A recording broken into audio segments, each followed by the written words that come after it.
Hi, and welcome to Coach's Corner, where systems matter and both personal and professional learning and development is beneficial for everyone and essential for some. As always, please like, subscribe, comment, share, and hit the notification bell.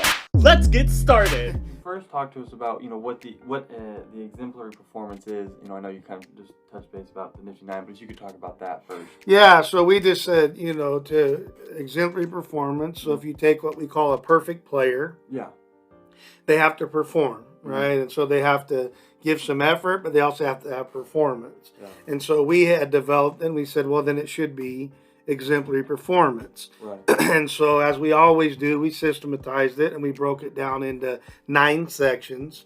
And within those 9 sections, then there's obviously categories and different things of that nature that you would do to master each section, because we want to go one step at a time. I don't know the exact saying, but try to eat an elephant other than one bite at a time, you're in trouble, that kind of thing. And that's our philosophy. We want to break it down.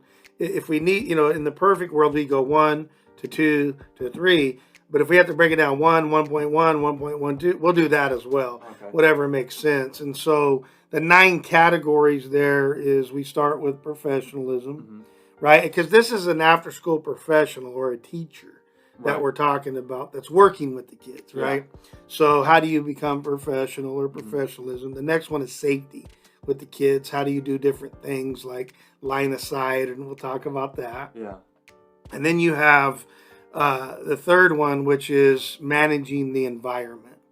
Okay. Then you have the fourth one, which is behavior guidance. So if the kid's a little bit wacky, a lot of people stop the whole class and deal with them, and you can't do that. There's 20 other kids or 30 other kids.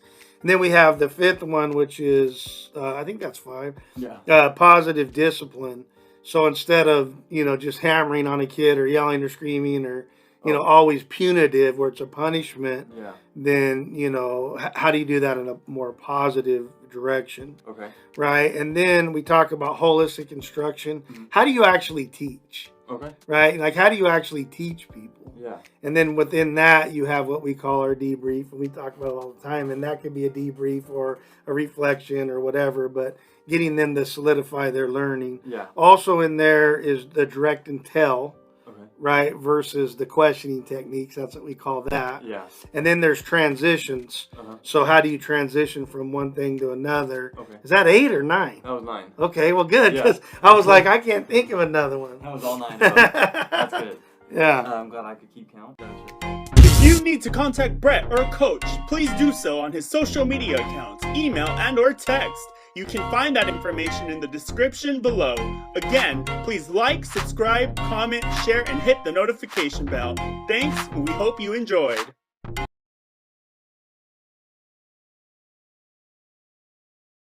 My brain gets going. I could go 50 different directions with that.